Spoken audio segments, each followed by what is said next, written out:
Hello and welcome to the Newcastle Rugby League wrap for round 3. Jake Mason scores a hat-trick in Central's win, West rack up a big score against Lakes, but first we're off to Cessnock Sports Ground for the Coalfields Derby. Neighbours Cessnock and Curry were looking for their first win of 2017, and a big crowd was on hand to see the rivals go head-to-head. Reid Hugo made the Bulldogs feel welcome with this tackle on Mark Walker. There were some unusual moments in the opening 10 minutes, with Goaners halfback Jake McNamara a contender for the shortest kick for touch. Curry seemed to be stranded in their own half, but some good defence kept the Goaners out.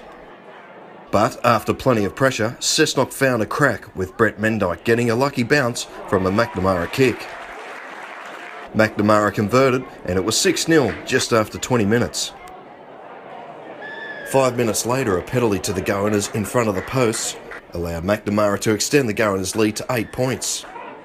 With the majority of the play deep in Curry's half, it seemed the only way out of trouble was to kick a 40-20. But the Bulldogs couldn't capitalise, and the Goaners marched upfield to score their second try thanks to Robert Tuilatu. McNamara made it 3 from 3 to give Cessnock a 14-0 lead at half-time. Cessnock extended their lead 10 minutes into the second half when Geordie Warboys stepped past Mick Campton to score underneath the posts.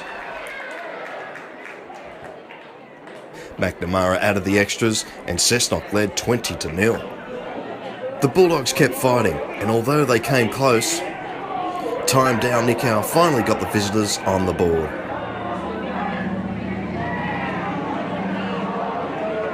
Kate Harvey kicked a brilliant kick from the sideline to make it 20-6 with 20 to play. Down Newcastle was in again shortly after, the Bulldogs having numbers to the left, and Down Newcastle did the rest. Hardy again added the extras, and the margin was back to 8. But the Goaners hit back and sealed the match with Brendan Halad. The veteran turned back the clock to show that he still got it, scoring out wide. The kick was missed, but Cessnock led 24-12. Curry scored one last try with Terence Suyu weaving his way through. But it was all too late, Cessnock winning the Coalfields Derby 24-16.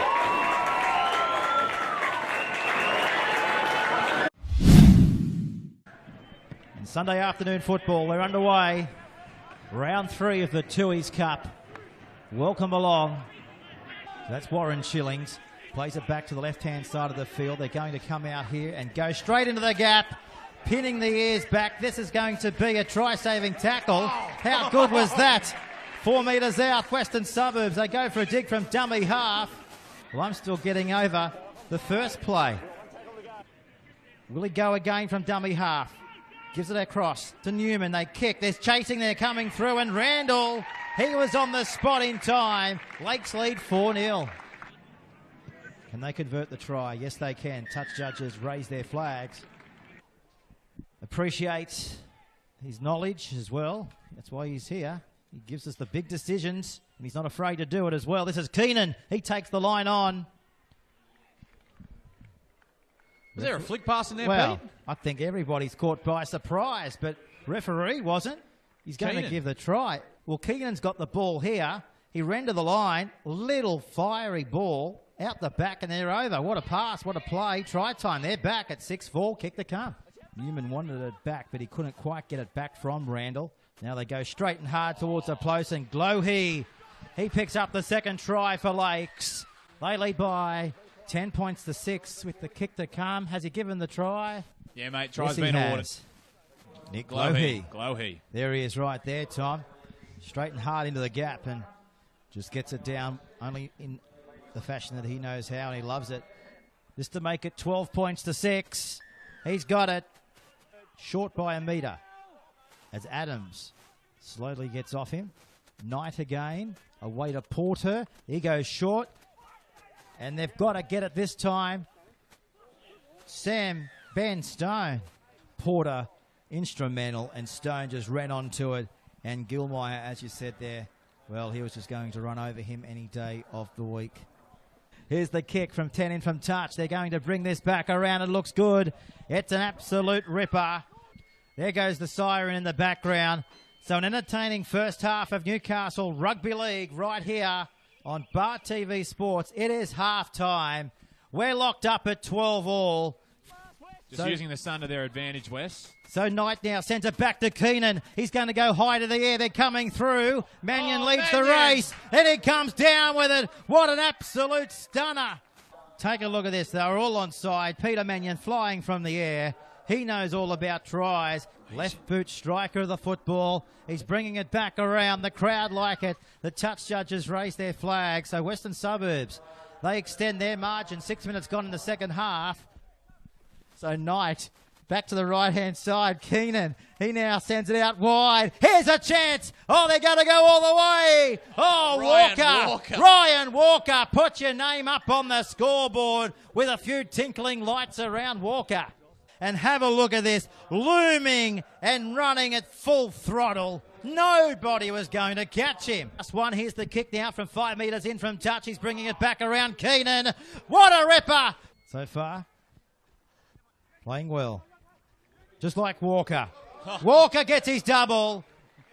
Heading over the stripe as we see here. And have a look at this. Chris Knight, exceptional.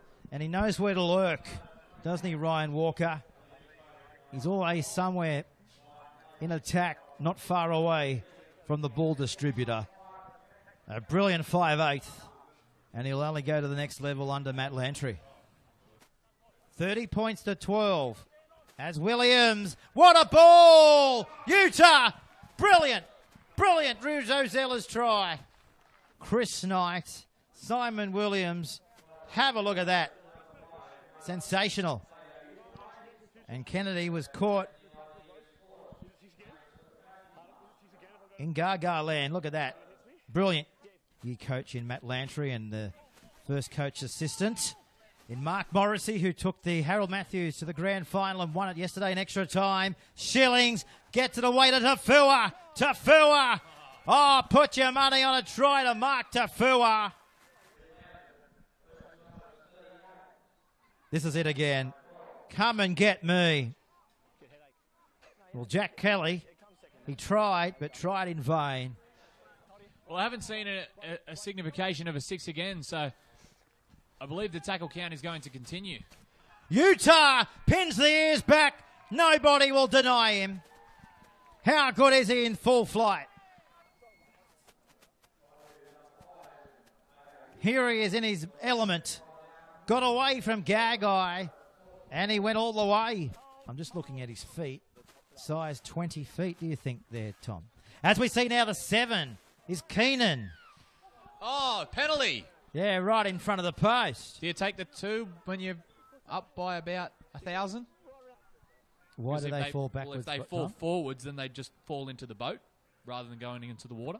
Is that right? Yeah, so they've got to fall backwards. Oh, that's fantastic. Just like that kick, it went straight over the black dot.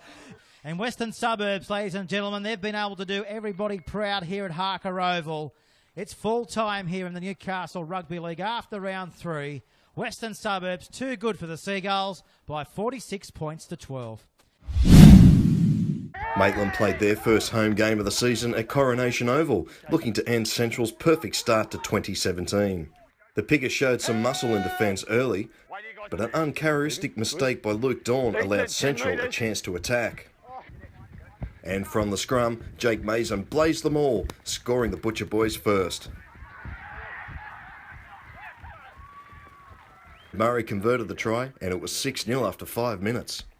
Maitland almost pulled something out of nothing with this burst, but Murray came across to save the day.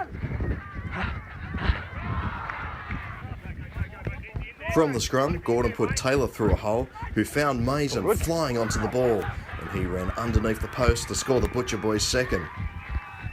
Murray added the extras, and it was 12-0. The Pickers got on the scoreboard shortly after, though, with Jared Smith darting over from dummy half. The try was converted, and it was 6 the difference. But another Maitland mistake shortly after the restart allowed Central to score their third. Steve Gordon cut back inside to score his first try in Butcher Boys colours. Murray kicked his third as Gordon left the field with a leg injury. Maitland hit back with the ball going through the hands. Then Jackson Tynan juggled this one before cutting through some traffic to score in the corner. All good. It looked as if the score would read 18-10 at the break, but that was until Jake Mason pounced on a loose ball.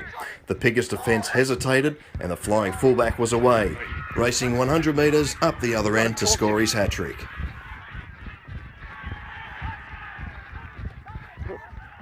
Murray kicked his fourth and Central led 24-10 at half-time. Shortly after the break, a head clash between Pat Robards and Mitch Williams put a halt to play. But on the restart, the Butcher Boys carved out another try, with Murray going to the air and finding Cameron Anderson, who snatched the ball from Liam Forlan's fingertips before crawling over the line. At 28-10, Maitland had a mountain to climb, but the Black and Whites hit back thanks to Lincoln Smith. Jake Hawkins added the extras to make it 28-16. The Pickers were running out of time and were getting run over, George O'Brien coming off second best here. But the Maitland men still had one last try in them. Tyron Amy running onto a Dane Till short pass to run 30 metres to score. Hawkins converted to make the difference 6. Maitland had a chance to make the final moments interesting on this play, but Jared Knott diffused the situation. But the final bell rang and Central would continue their undefeated start to 2017, defeating Maitland 28-22. So Western Central still stay top, with the South and Macquarie match deferred, at least 5 teams all with 1 win. And down the bottom is the Bulldogs yet to get off the mark. Next week, Lakes are at home to South, Maitland travel across to Curry, and Macquarie host Wests. On the standalone game on Sunday, Central and Cessnock do battle at St John Oval. That's the wrap for this week. I'm Paul Arundale. I'll catch you next time.